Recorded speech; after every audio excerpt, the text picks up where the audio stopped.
If you cross the Fraser River just east of Chilliwack, British Columbia, and continue north, you'll enter an enchanting corridor through the coast mountains, known as the Agassiz-Harrison Valley. This stretch of farmland, flanked by dark green mountains covered from base to peak with thick coniferous jungle, leads to a little village hugging the southern shores of vast Harrison Lake. If you meander through the streets of this tiny community and keep a vigilant eye, you may begin to realize that there's something distinctly different about the place. For instance, you might notice the hairy sentinel who keeps perpetual watch at the village entrance, lounging contentedly on a wooden bench beneath the town's welcome sign.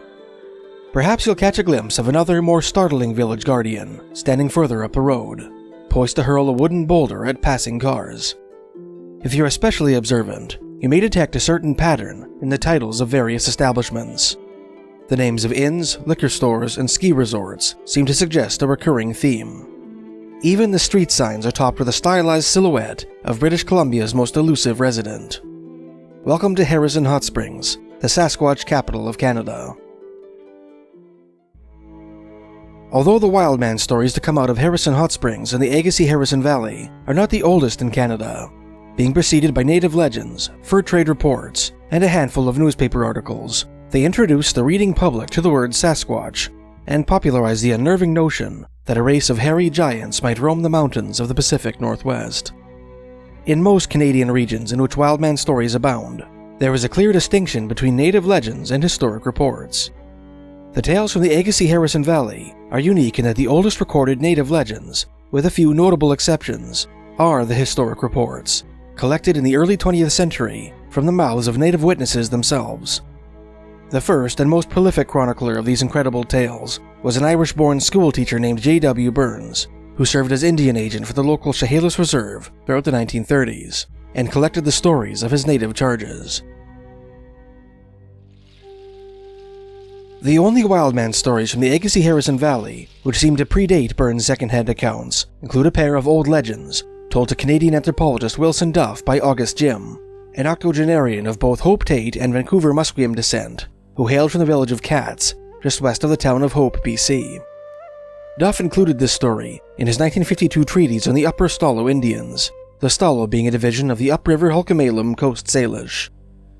Within the lifetimes of present informants, Duff began in his introduction to the wildman subject. The giants have been seen many times, especially in the Chehalis-Harrison Mills area.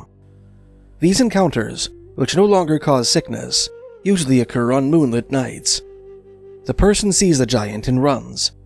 The Sasquatch follows, just walking, but keeping up. Finally, it drops behind. Sometimes the giants raid gardens or storehouses, but usually they just seem curious.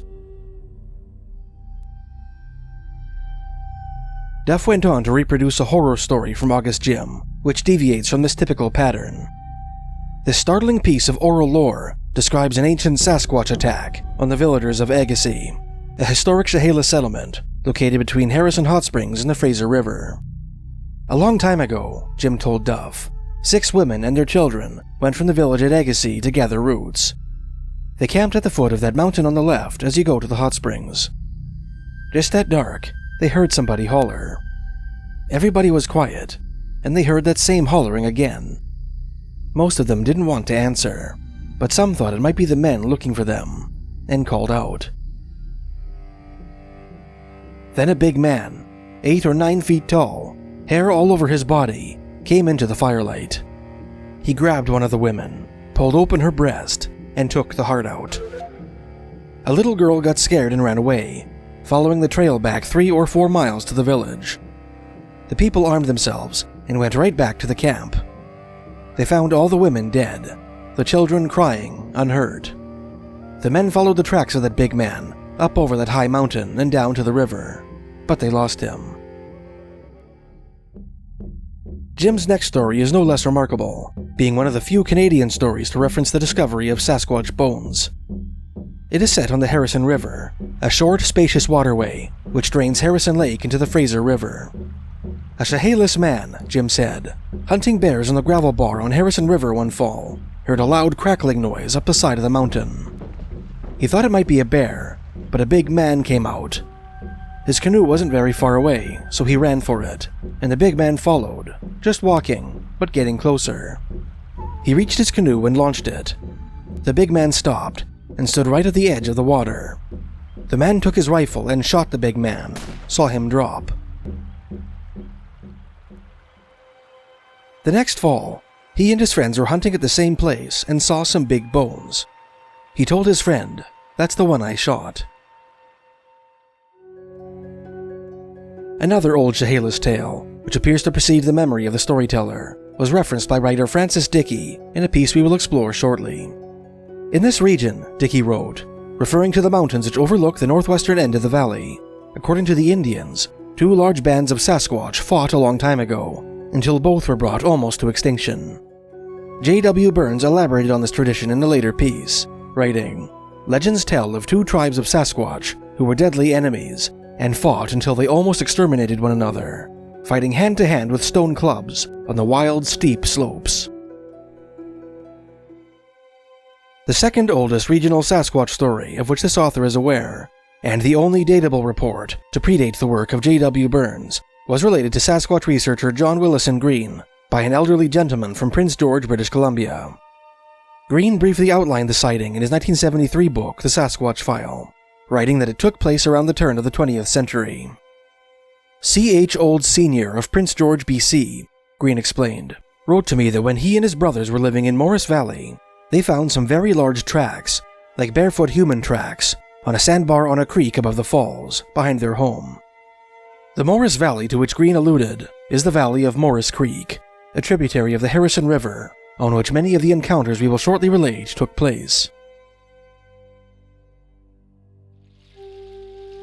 In 1925, J.W. Burns began work as a teacher at the school in the Chehalis Reserve. He quickly earned the respect of the local natives and became fast friends with Frank Dan, a prominent Chehalis medicine man.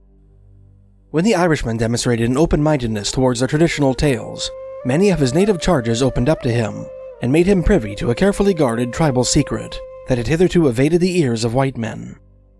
The Chehalis told Burns that the surrounding mountains were inhabited by a race of hairy giants they called Saskets, who had dwelled in the forest since time immemorial. In 1929, Burns compiled some of these stories and wove them into a groundbreaking article published in the April 1st, 1929 issue of the Canadian magazine Maclean's, under the headline Introducing BC's Hairy Giants, a collection of strange tales about British Columbia's wild men, as told by those who say they have seen them.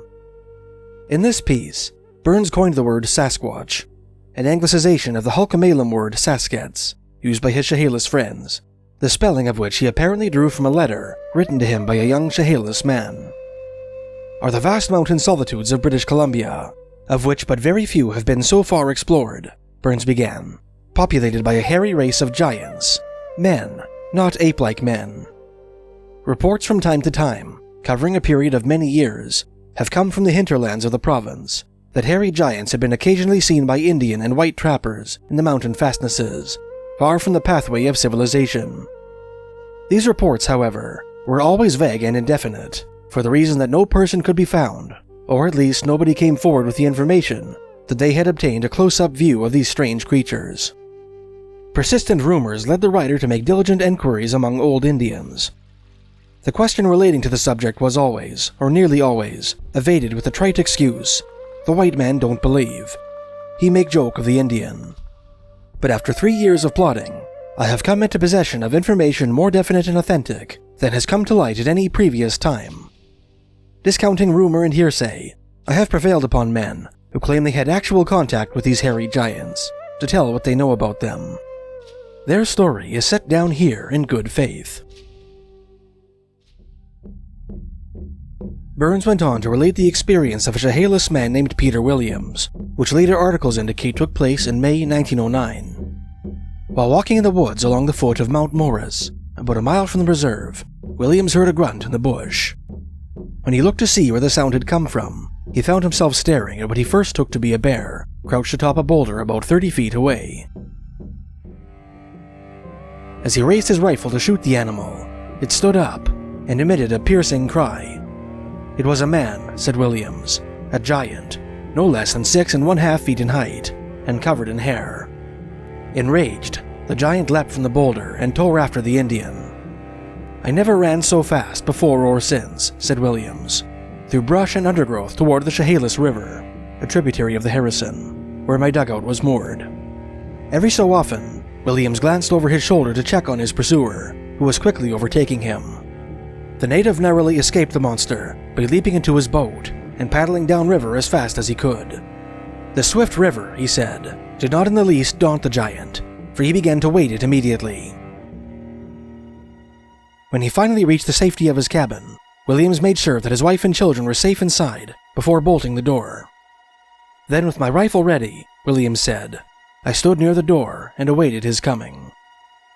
After about 20 minutes, Williams heard a noise in the distance, somewhat akin to the trampling of a horse. The noise became louder and louder. Williams eventually looked through a crack between the logs of his cabin wall and saw that the giant was approaching. Darkness had not yet set in, he said, and I had a good look at him.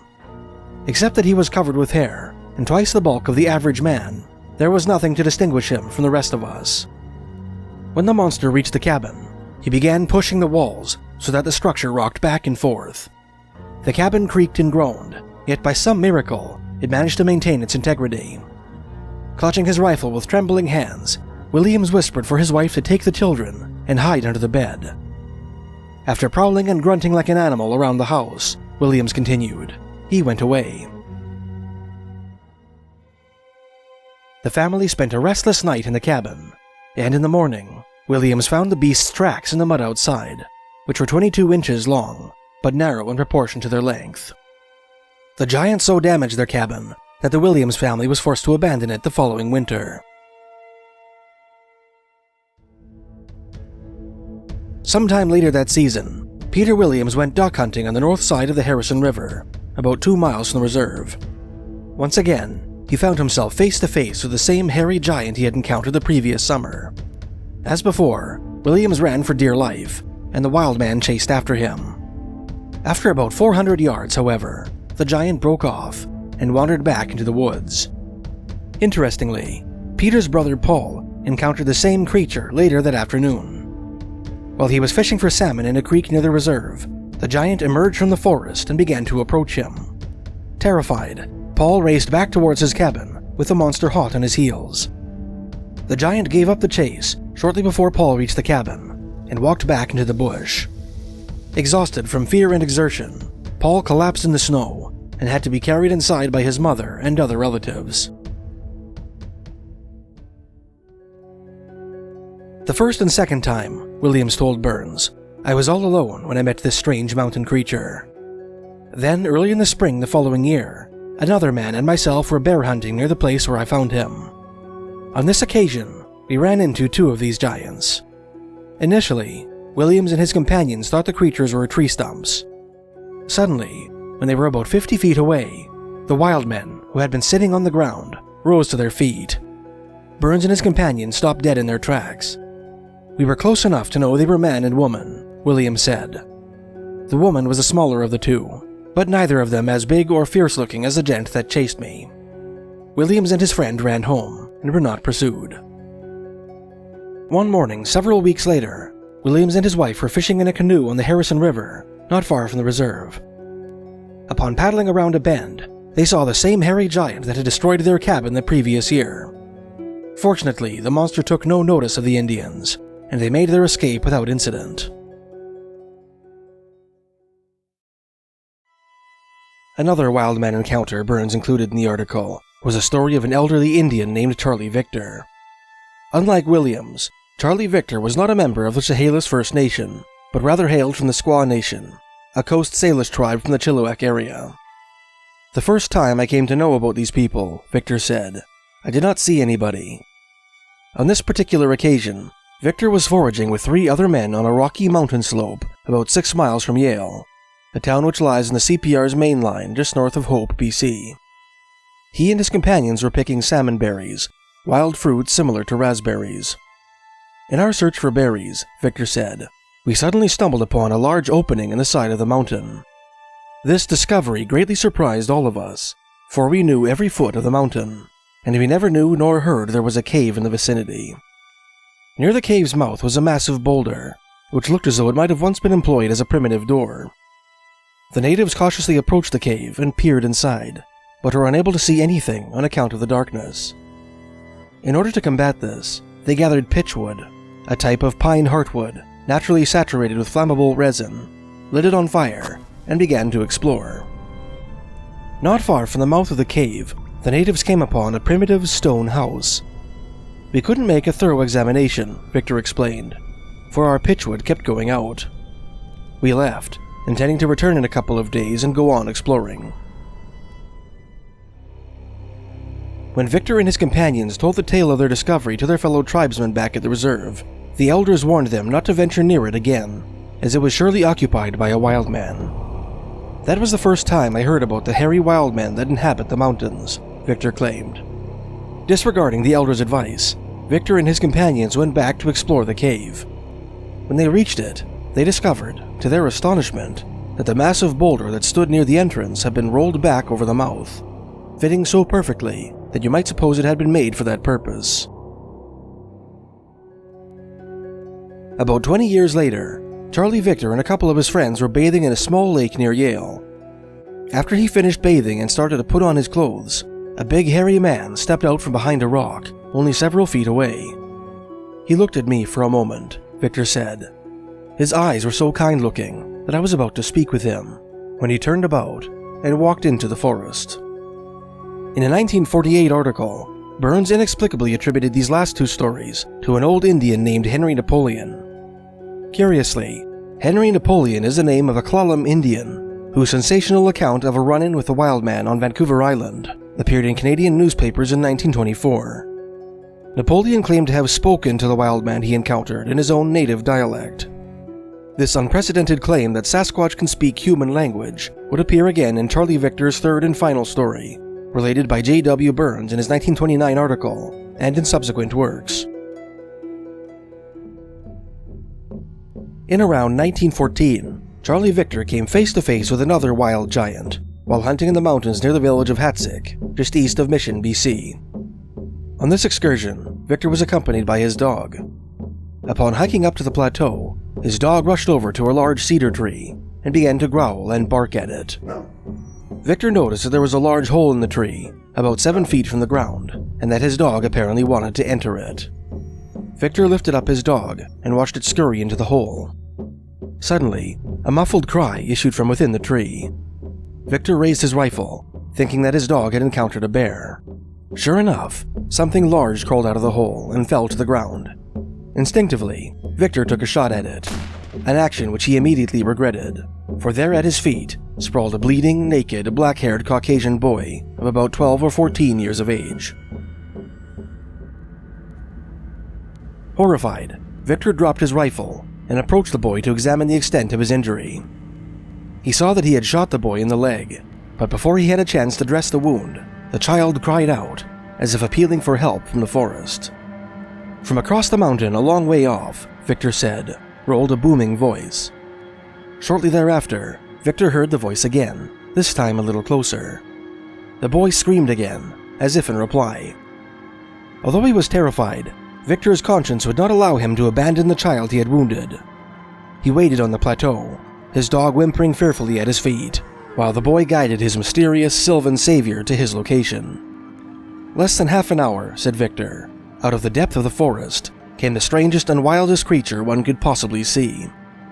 The hairy creature, he continued, for that is what it was, walked toward me without the slightest fear. The wild person was a woman. Her face was almost Negro black, and her long hair fell straight to her waist. In height, she would be about 6 feet, but her chest and shoulders were well above the average in breadth. Victor told Burns that, although he had already met several wild men by this time, he had never seen anyone quite so savage in appearance as this woman. I am sure that if that wild woman laid hands on me, Victor said, she'd break every bone in my body. The creature glanced at the boy before rounding on Victor, her face contorted with rage. Then something truly remarkable happened. Using the tongue of the Douglas First Nation, a branch of the Lillooet tribe, whose members lived at the northern end of Harrison Lake, the wild woman snarled, "You have shot my friend." Victor, who knew the Douglas language, replied that he had mistaken the boy for a bear, and that he was sorry. Ignoring him, the wild woman proceeded to dance around the stricken child, chanting the word Yahoo in a loud voice. Every time she vociferated, a similar reply came from the mountain. Soon, the wild woman was joined by another creature like her, who carried a 6-foot-long cord, which Victor suspected was either a snake or the intestine of some animal. But whatever it was, he said, she constantly struck the ground with it. At the end of this strange ceremony, the second wild woman effortlessly picked the boy up with one hairy hand. She then turned towards Charley Victor, brandished the cord at him, and said, "Siwash, you'll never kill another bear." With that, the wild woman and the boy disappeared into the woods. With tears in his eyes, Charley Victor admitted to Burns that he had indeed not had the fortune to shoot a bear nor any other animal since that fateful day. Another wild man story which Burns included in his article derives from a letter he received from a young native man from Vancouver named William, or perhaps Herbert, Point. According to the letter, Point and a native girl named Adeline August decided to pick wild hops one day in late September 1927 in the wilderness near Agassiz. When they were finished, they returned to August's father's orchard by way of the railroad track. Along the way, August noticed something walking along the tracks in their direction. "I looked up," wrote Point, "but paid no attention to it, as I thought it was some person on his way to Agassiz. But as he came closer, we noticed that his appearance was very odd, and on coming still closer, we stood still and were astonished, seeing that the creature was naked and covered with hair like an animal." Alarmed, Point picked up 2 stones with which he intended to hit the creature if it decided to attack him or his companion. He was twice as big as the average man, Point wrote of the creature, with hands so long that they almost touched the ground. "It seemed to me that his eyes were very large, and the lower part of his nose was wide and spread over the greater part of his face." Terrified at the creature's appearance, the teenagers ran all the way to Agassiz. There, they told the story of their encounter to a group of natives who were relaxing after a day of berry picking. The elders there informed them that the creature belonged to a race of hairy giants who had always lived in the mountains, making their homes in tunnels and caves. Predictably, Burns' article spurred journalistic interest into the legendary Wild Man of the Agassiz-Harrison Valley, bringing additional encounters to light in the press. In March 1934, newspapers across Canada publicized the eerie account of Burns' friend, Chehalis medicine man Frank Dan. Dan was a resident of the tiny hamlet of Harrison Mills, located across the Harrison River from the Chehalis Reserve and southwest of Harrison Hot Springs, just upriver of the Harrison's confluence with the Fraser. According to at least one newspaper article, in addition to his shamanic duties, Dan was an employee of the local rat portage shingle mill, for which the hamlet was named. One night in March 1932, the story goes, Dan's dog began barking wildly at something in the darkness. Roused from his slumber, the medicine man stepped outside to investigate the commotion and came face to face with the tall, muscular giant standing in the moonlight. The creature was completely naked and covered from head to foot with black hair, save for a small bald patch around the eyes. The big man growled at the medicine man, prompting him to stumble back into his cabin and bolt the door. Peering through the window, Dan watched the giant unhurriedly saunter into the bush and disappear. Footprints discovered the following morning revealed that the wild man had prowled around the cabin for some time prior to Dan's frightening encounter. Several articles which carried the story of Frank Dan also included the testimony of an unnamed resident of Harrison Mills, who encountered a Sasquatch while returning home from a duck hunt. "I was carrying a bag of ducks when I met this monkey man," the witness told a reporter. "It was so close to me, I did not have a chance to use my gun or make a run for it.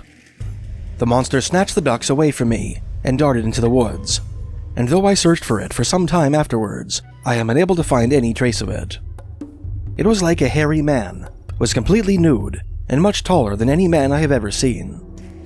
I was so frightened I suppose I wasn't very observant, and didn't notice many details about it. It didn't speak or make any sound, just grabbed the ducks and dashed into the woods." In one journalistic retelling of this story, the giant stuffed a solitary duck into the hunter's shirt before making his exit.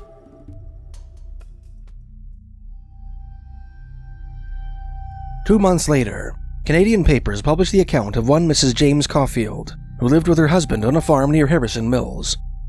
One day, while washing her clothes in the Harrison River, Mrs. Caufield heard a buzzing noise which he initially mistook for a hummingbird. "I turned my head," she told a reporter, "but instead of a bird, there stood the most terrible thing I ever saw in my life. I thought I'd die, for the thing that made the funny noise was a big man, covered with hair from head to foot. He was looking at me, and I couldn't help looking at him. I guessed he was a Sasquatch, so I covered my eyes with my hand, for the Indians say that if a Sasquatch catches your eye, you're in his power. They hypnotize you. I felt faint, and as I backed away to get to the house, I tripped and fell. As he came nearer, I screamed and fainted." Some articles indicate that Mrs. Caufield fell into the bucket of soapy water which she had brought with her, and lay there stunned, too frightened to move. Fortunately, her scream attracted the attention of her husband, who ran to her assistance just in time to catch a glimpse of a huge hairy figure darting into the woods. Later that July, Canadian writer Francis Dickey, a prolific contributor to popular magazines who had come to specialize in Canadiana, included several more Sasquatch encounters from the Agassiz-Harrison Valley in an illustrated full-page article entitled "Are They the Last Cavemen?", published in newspapers throughout the United States. Dickey wrote that, just prior to the penning of his piece, a middle-aged native named Tom Cedar took his canoe onto Morris Creek, a tributary of the Harrison River, which empties into the latter just east of the Chehalis Reserve. While fishing for trout at the foot of a rugged cliff, a large rock suddenly plunged into the water mere feet from his canoe, splashing him violently. Looking up, Dickey wrote, he saw with amazement a huge hairy man above him, just as he threw another rock. This also barely missed the canoe. Cedar paddled rapidly upstream to the settlement. Canadian historian John A. Charrington alluded to a similar event in his 1992 history of the Fraser Valley, writing, "On March 23, 1934, a few Indians were quietly fishing at Morris Creek near the Harrison River when rocks began to fall around them from the cliff above. They looked up to see a gigantic hairy man, or beast, preparing to roll a huge boulder over the edge. The natives scattered." J.W. Burns himself touched on a nearly identical story in a 1948 article, identifying the victim as a native elder named Chehalis Philip, who claimed to have seen Sasquatch on several occasions in his youth. On this recent occasion, Burns wrote, he was fishing for trout in Morris Creek, a tributary of the Chehalis River. His canoe was gliding quietly along the sluggish mountain stream, close to the rocky terraced bank, when, without warning, a rock was thrown from the shelving slope above, falling with a splash within a yard of his canoe, almost swamping it and drenching the Indian. Startled, Phillips hurriedly looked upwards and saw a hairy monster leaning over the cliff and holding a bulky object which proved to be another heavy rock. This the wild giant deliberately hurled with terrific force at the helpless and by now thoroughly scared Philip. The rock splashed into the water bare inches from the canoe. Believing that the Sasquatch was about to dive into the water and attack him, Philip cast free his lines and paddled frantically away. Morris Creek is not the only waterway in the Agassiz-Harrison Valley on which canoeists are said to have been harassed by stone-throwing Sasquatch. According to an article in the May 13, 1934 issue of the Detroit Times, a native fisherman was accosted on the Harrison River by a mysterious assailant. The Indian was gliding along in his canoe, the article claimed, when, without warning, he said, a rock was thrown into the water within a foot of the canoe. The boat was almost swamped. The startled Indian glanced upwards and asserts that he saw a huge hairy man bounding down the side of the cliff, like some wild animal, carrying under his arm another huge rock. As the Indian struggled to swing his canoe out into midstream, the wild man paused and hurled the second rock at him, missing the canoe by inches. On missing the boat a second time, the monster swung his arms wildly and ran down to the edge of the river, snarling and half shouting, half screaming, the frightened Indian reported. The Indian paddled away as quickly as he could and returned to the reservation to tell his terrifying tale.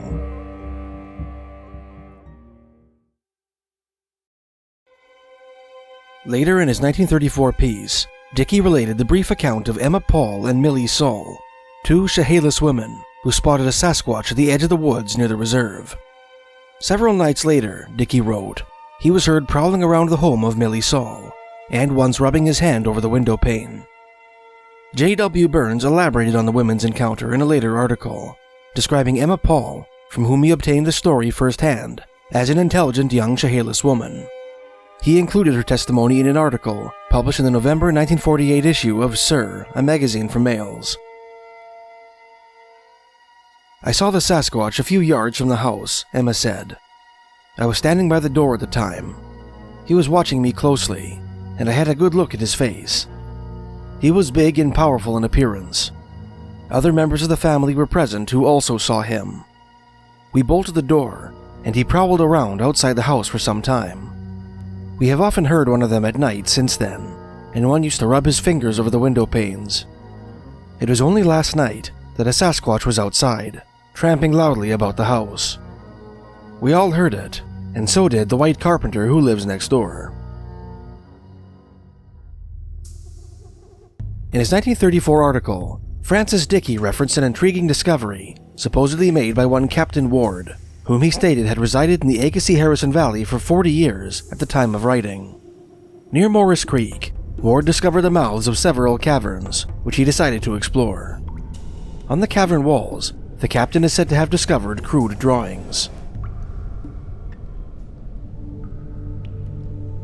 J.W. Burns described a similar discovery in a statement to journalist Alex McGillivray of the Vancouver Sun, whose article was published in the May 25, 1957 issue of that publication.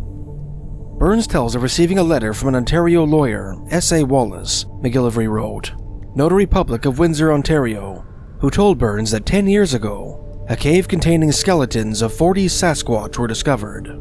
But if Mr. Wallace said where, Mr. Burns isn't telling. The skeletons were in a good state of preservation, said Mr. Burns. The mummified remains were those of a giant race of men and women. A geologist who examined them, Mr. Burns said, told Mr. Wallace that they must be thousands of years old.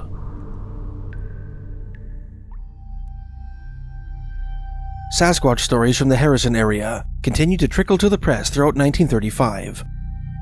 An article published in the October 12th issue of Eau Claire, Wisconsin's Leader Telegram described weird wolf-like howls emanating from the mountains beyond Harrison Mills.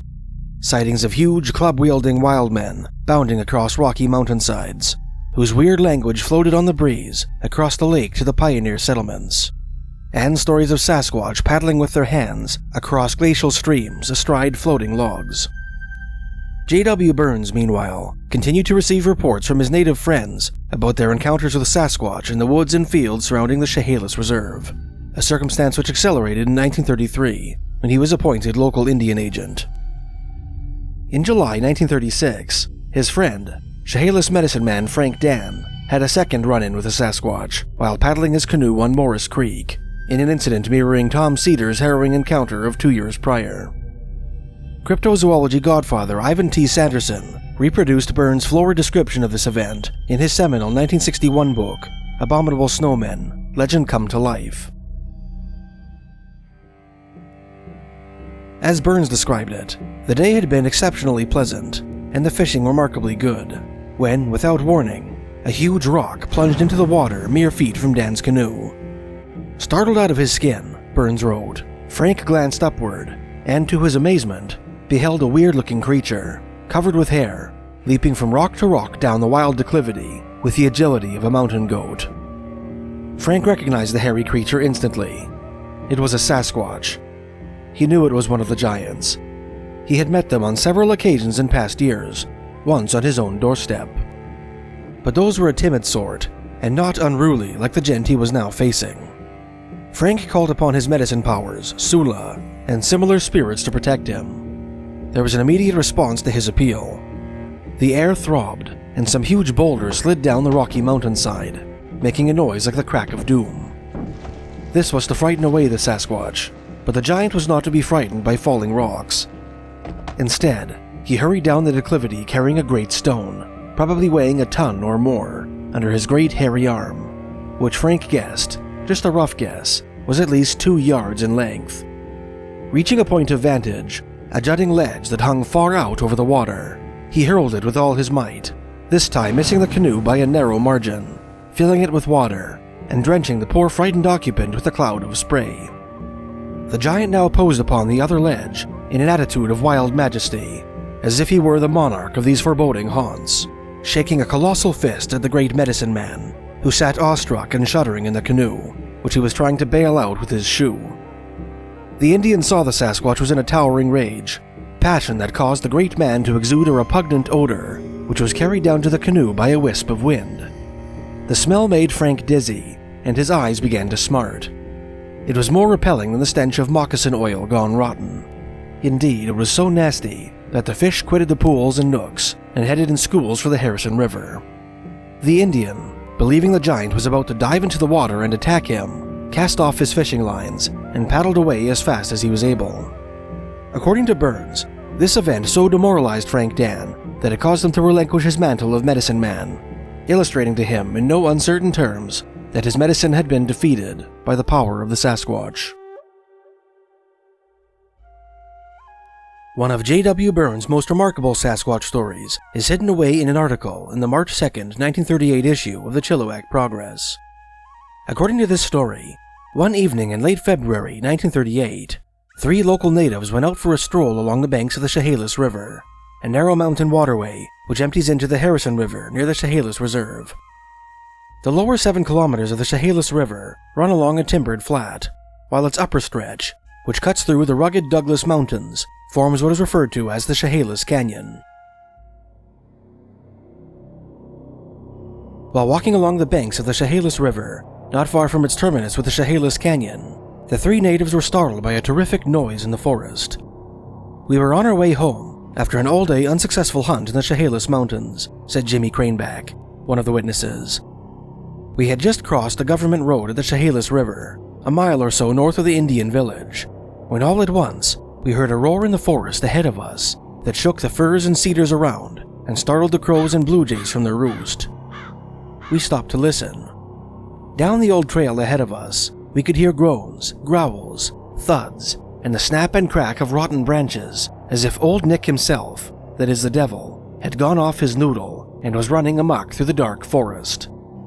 Fearing that a Chehalis elder might have had a run-in with a hungry bear fresh from hibernation while out collecting roots for basket making, the hunters unshouldered their rifles and headed in the direction of the unnerving racket.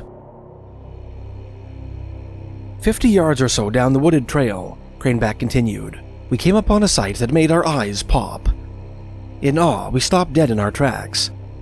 In the fading twilight and shadowy forest, we first thought we were looking on 2 bears fighting each other to the death. As we stood beside a log 20 yards away, we could see the great struggle of strength. There was a crunching of bones as the monsters in their rage came to grips with each other and tumbled and tossed about in their fury on the forest floor within a few feet of the Chehalis. But there was something about one of the monsters that puzzled us. The wild animals rolled towards the Chehalis River as they grappled with each other on the forest floor. Eager to avail themselves of such large game before they fell into the water and became irretrievable, the hunters raised their rifles and prepared to shoot, when one of the animals bellowed an articulation which sounded almost human. When Burns asked Jimmy Craneback to attempt to replicate the sound he had heard, the native said it sounded something like the syllables poo-woo-woo. The astonished hunters held their fire, realizing that one of the combatants was a Sasquatch, one of the legendary wild men of the mountains.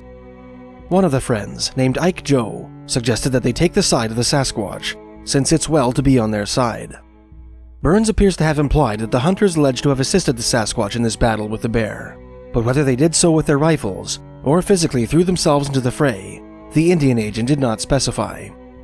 After a ferocious brawl, lasting what the hunters estimated to be 10 minutes, the Sasquatch wrapped his hairy arms around the Bruin's throat and squeezed the life out of it. "It must have been a humdinger of a hold," said Jimmy Craneback, for the bear began to gasp for breath, and, gasping, pawed the air as his tongue was hanging out. The wild man had won the fight. With a grunt, he flung the carcass of the bear into the river.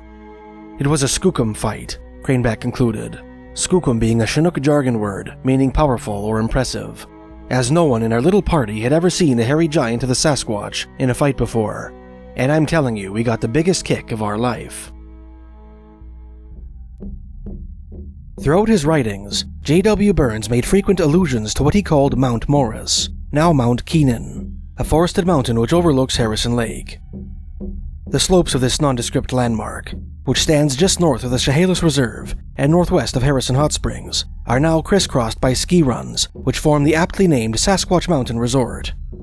In the early 20th century, the Chehalis believed that the summit of Mount Morris was a gathering place, where once every 4 years, scattered Sasquatch from across the Douglas Mountains came to congregate.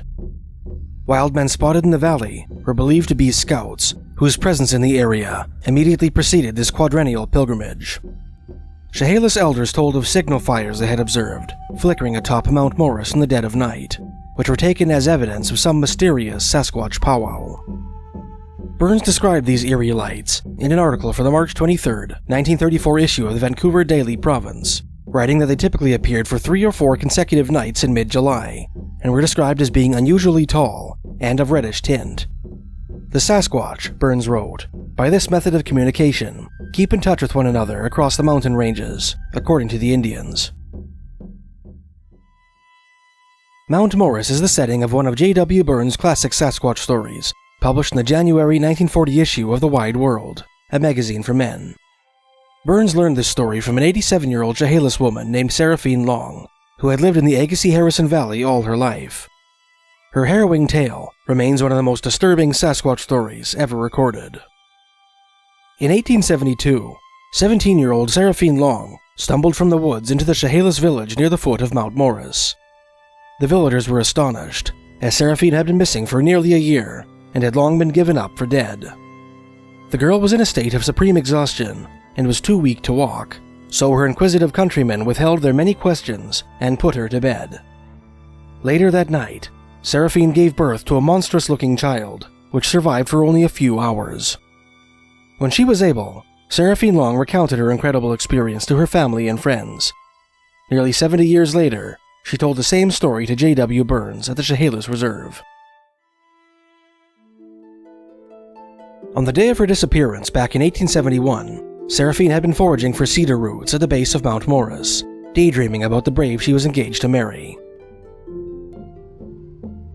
On her way back to camp, a hairy hand shot out of the bush and clamped around her mouth. Seraphine was hoisted into the air and thrown over the shoulder of a hairy giant. I was terrified, the lady told Burns, fought and struggled with all my might. In those days I was strong, but it was no good. The wild man was as powerful as a young bear.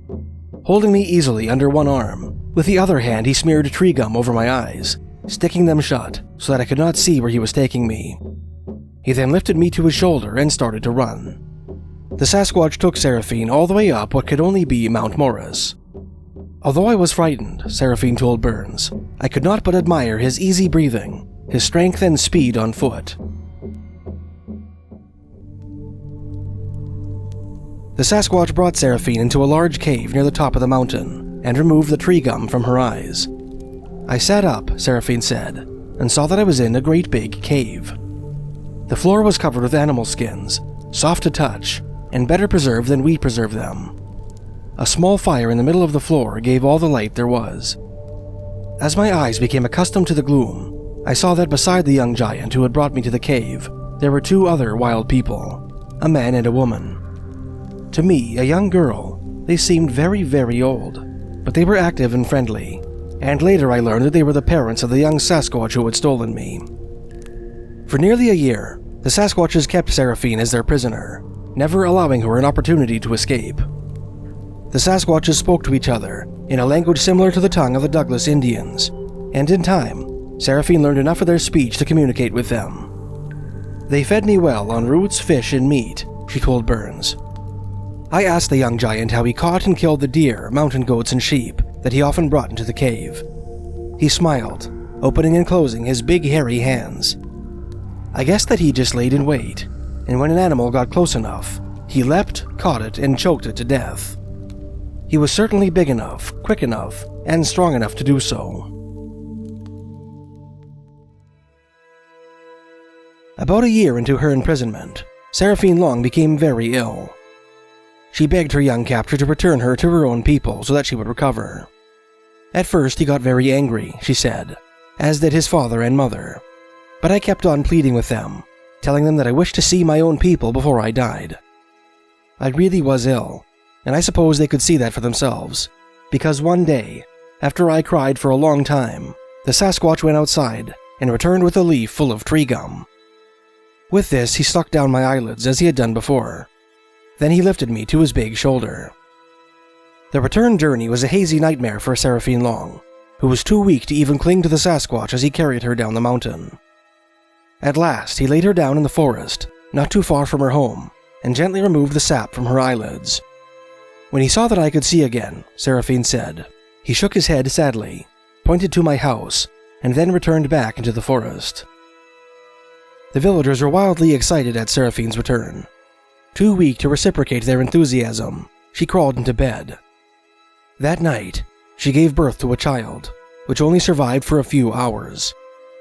I hope that I never again shall see a Sasquatch, she concluded.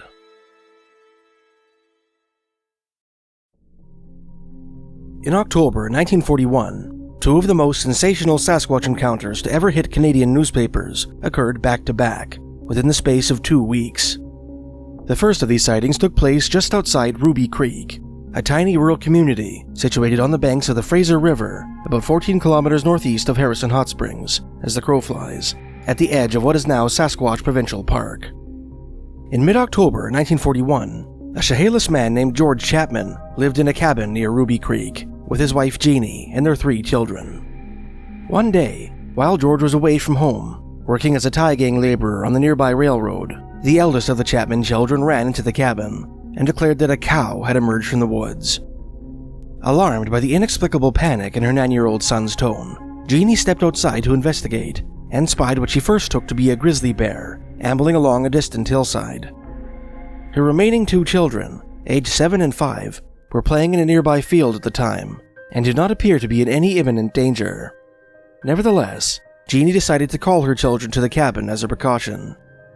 The bear's strange physical appearance unnerved Jeannie, and so she decided to keep an eye on it from the cabin door as it made its way down the hill towards the railroad. Upon reaching the tracks, the animal, to Jeannie's astonishment, reared up on its hind legs and began to stride towards the cabin like a human. Mrs. Chapman quickly realized that the creature was not a bear at all, but rather an enormous 8-foot-tall man covered with long brown hair. I had much too much time to look at it, she would later say of the incident. Jeannie described the giant as having an enormous chest and shoulders, inhumanly long arms, and a small head with a dark face. Fearing that the monster was after her children, Mrs. Chapman unfurled a blanket and used it as a screen to shield her little ones from the wild man's gaze. Ordering her children to stay behind her, she walked backwards from the cabin in the direction of the Fraser River. When they had put considerable distance between themselves and the giant, which had begun to examine the house, Jeannie and her children raced for the safety of Ruby Creek. 2 hours later, George Chapman, none the wiser, returned home from work to find that his home had been ransacked. Specifically, he found that his storage shed had been broken into, and that a heavy barrel filled with dried fish had been hauled outside and torn open, apparently without the use of tools.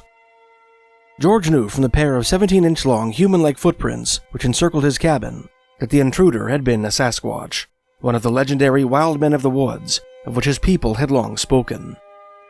The tracks indicated that the giant had loitered about the house for some time before finally heading back into the mountains, tripping over a barbed wire fence as it departed the Chapman's property. To his relief, George quickly spied 4 smaller sets of footprints leading along the Fraser River in the direction of Ruby Creek. He followed the footprints to his father's house, where he discovered his family had taken refuge. Accompanied by George's father, who armed himself with a hunting rifle, the Chapmans returned to their cabin the following day. In the night succeeding the incident, they heard strange howls emanating from the nearby woods. Sometimes they would awake in the morning to find huge footprints in the vicinity of the cabin. When the terrifying nocturnal visitations persisted for a week straight, the Chapmans decided to abandon their cabin and relocate. In his 1952 treatise on the Upper Stalo, anthropologist Wilson Duff included a commentary on the Ruby Creek story, made by Edmund Lorenzetto, the neighbor of his informant August Jim, who lived a few miles further up the Fraser River from the village of Cats. George Chapman's kids saw it, said Lorenzetto of the Ruby Creek Sasquatch, and pointed it out to his wife, Jeannie. They got scared and ran to Ruby Creek, and would never go back. It almost made her sick. She traded houses with her sister-in-law and stayed at Ruby. That thing had squeezed itself through a door to steal dried fish. It left red fur on the doorframe. In 1957, the Ruby Creek incident attracted the attention of John Willison Green, a Canadian journalist who would become one of Canada's most prominent Sasquatch researchers. Green was so impressed by the Chapmans' testimonies that he decided to settle in Harrison Hot Springs, where he lived and carried out his research until his death in 2016. About a week after the excitement at Ruby Creek, an enormous hair-covered wild man was seen again, this time at the remote Lillooet Indian town of Port Douglas, which lies at the northernmost end of Harrison Lake. One chilly evening, residents of Harrison Hot Springs were hailed by the occupants of 3 canoes approaching from the north, all of whom were clearly suffering from some terrible shock. The newcomers proved to comprise the family of Jimmy Douglas, a Lillooet clan from the lonely village at the opposite end of the lake. Locals treated the newcomers to typical Chehalis hospitality, and received in return a hair-raising tale. Earlier that day, without any warning, an enormous hairy man emerged from the forest and strode directly into Port Douglas. No such creature had been seen in the area for years, and the suddenness of its appearance and the boldness of its actions would have been sufficient to send the entire town into an immediate panic. What struck pure terror into the hearts of the locals, however, was the creature's unbelievable size. This particular specimen stood an appalling 14 feet tall, nearly twice the size of any Sasquatch Jimmy Douglas had ever heard of. As the giant sauntered leisurely through the village, the natives of Port Douglas promptly abandoned their outdoor activities and fled to their houses with their families, locking the doors behind them. Jimmy Douglas made to do the same, but his trembling fingers fumbled with the rusted bolt which secured his front door. To his growing horror, the Sasquatch slowly approached his home, easily pulled the door open, stooped low, and began to work his way through the entrance. Like the Chapmans before them, the Douglas clan relinquished their home to their unwanted guest. Fleeing out the back door, the family members piled into 3 canoes and paddled desperately down the lake. Sasquatch sightings continued to be made in the Agassiz-Harrison Valley throughout the 1940s. In early 1944, an article appeared in the Vancouver Daily Province describing the experience of a Chehalis man who was knocked down by some mysterious assailant while entering a derelict cabin. The hunter scrambled to his feet and raised his gun to shoot, wrote the journalist who covered the story, only to lower the weapon with wonder and fear when he saw not an animal rushing away, but a gigantic hairy wild man. The creature walked quickly in a sort of half-trot towards cover, glancing over his shoulder at the trembling figure in the doorway. On another occasion, the journalist continued, 2 natives passing along a trail were startled by big stones thrown on the path in front of them from a cliff above. On looking up, they saw 2 Sasquatch leering at them over the edge of the cliff. One of the natives, a more than usually intelligent man, thought that the Sasquatch were trying in a half-fearful, tentative way to make advances toward getting acquainted. Retreating hastily, the Indians looked back to note the nonplussed attitude of the wild man, whose gesture seemed to be an invitation to return. In his book, The Sasquatch File, John Green wrote that an old farmer from Agassiz found huge barefoot tracks in the snow of one of his fields sometime that decade. He followed the tracks to the slope of a mountain, before concluding that further investigation might be hazardous to health. One of Green's informants, a Chehalis man named Henry Charley, told the investigator that in 1948, while riding his bike down Morris Valley Road near Harrison Mills, a Sasquatch emerged from the forest and began to chase him, easily keeping pace with him as he pedaled for his life. By the late 1940s, Sasquatch were spotted occasionally by white loggers. Anthropologist Wilson Duff alluded to such sightings in his 1952 book, noting a particular encounter that took place around that time on an unnamed logging road near Harrison Lake. Wild man sightings continued to be made in the area throughout the 1960s. A man from Langley, BC, told John Green and his fellow Sasquatch researcher, Swiss-Canadian cryptozoologist René de Hinden, that in the fall of 1965, when stepping into the bush off the highway near Harrison Mills, he spotted a small, dark creature with long hair that appeared to be wearing fur around its waist. This author himself, while collecting footage in Saskatchewan's Great Sandhills in the autumn of 2021, happened upon a Belgian-Canadian immigrant who saw a Sasquatch in 1970, when he was 16 years old, while driving with a timber crew on a logging road between Harrison Hot Springs and Hope, BC. Although he preferred to remain anonymous, this man, who possessed an intelligent and sober demeanor, as well as a remarkable aptitude for impromptu storytelling, gave me permission to publish his story, which follows. I came to Canada in 1968, and I was 14 years old. 2 years later, we moved to Chilliwack, and I got a job working catermold timber on the now new part of the highway, going from Harrison Hot Springs to Hope. In those days, it was just a gravel road for logging trucks, and nobody really lived there. We were also burning slash so that the natives could grow corn. We'd been to work about a week or so into the summer, and one morning, I had to drive the company truck. We had 2 people, my neighbor who owned the company, his son was sitting next to me, and a whole bunch of natives in the back earning beer money. Anyway, all of a sudden, they were banging on the cab of the truck, so I stopped, and I looked in the rearview mirror, and they're all jumping out and running. I said to Harold sitting next to me, "What are they saying?" He says, "Sasquatch, Sasquatch." I said, "What's that?" So they pointed ahead, and about 500 meters ahead, there's a big thing standing on the railroad tracks. Now the 2 railroad tracks are still there. The ditch is still there too, and in one step, it stepped across the railroad track. It didn't jump. It was upright, and it stepped across the ditch, and then it stopped in the middle of the road. And the road at that point is just as wide as a 4-lane highway. It was gravel. When it stopped, it went like this and looked at us. At this point, the witness turned his body as if to look at something to the side, twisting at the waist so that his upper torso rotated as a single unit rather than turning his head at the neck, and then started running. The man continued. As Harold says, "Hit the gas. Let's go see it." So we did. And then we got to the spot where it ran in the bush, and we split up, the 3 of us, a few meters apart, looking for signs. And about 5 minutes into trying to find this thing, Harold says, "What the hell are we doing?" So we went back. Now, how big was this thing? I would say it was quite a distance away. It was about at least 7 feet tall, maybe 8, and it wasn't afraid, and I don't ever want to see that thing again. And that was my introduction to the Sasquatch, because I didn't know what they were or whatever. It wasn't a bear, because a bear would have gone on all 4s to jump across the ditch. It wouldn't walk on its hind legs across the highway, and it was way too big to be a bear even standing up. So that's it. I've never seen anything like it, and I don't want to. The same year as the Belgian sighting, on April 2nd, 1970, a man from Vancouver was driving near Harrison Hot Springs when an 8-foot-tall, man-like creature ambled out of the woods in front of his car. The motorist had to slam on his brakes to avoid hitting the creature, which he said bore characteristics of both a man and a gorilla. The only part of the giant which was not covered with dark hair was its face, which he described as being dark and wrinkly. The motorist idled in the middle of the road, dumbfounded, as the mysterious figure proceeded across the road and disappeared into the brush on the other side.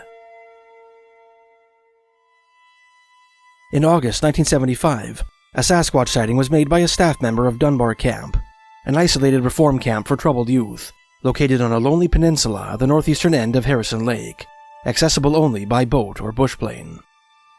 While sitting by a campfire one night, at about 9 o'clock, camp leader Wayne Jones was startled by movement in the heavy brush on the other side of the fire.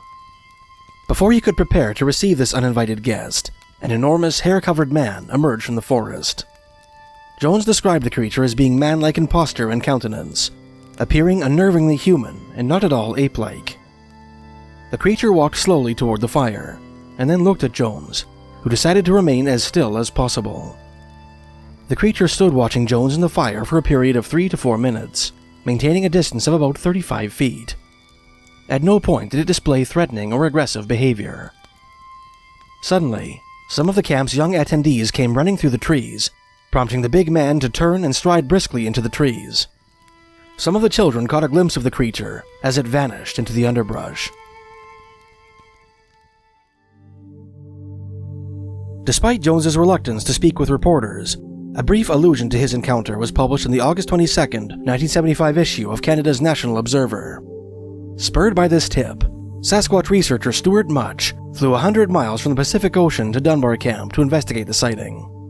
The late Irish-American cryptozoologist Peter C. Byrne later published Much's findings in his 1975 book, The Search for Bigfoot, and in his 2015 book, The Hunt for Bigfoot. Today, the Agassiz-Harrison Valley's rich history of Sasquatch sightings are honored by an annual festival called Sasquatch Days, established by J.W. Burns in 1938, in which locals of all ethnicities congregate for canoe races, traditional salmon barbecue, and a celebration of traditional Chehalis culture. The festival is typically scheduled in late June, a mere half-month before the quadrennial Sasquatch powwow, which was once supposed to have been held atop Mount Morris. If you ever have the fortune to attend this event, keep your eyes peeled. You might catch a glimpse of a wary Sasquatch scout watching from the edge of the woods.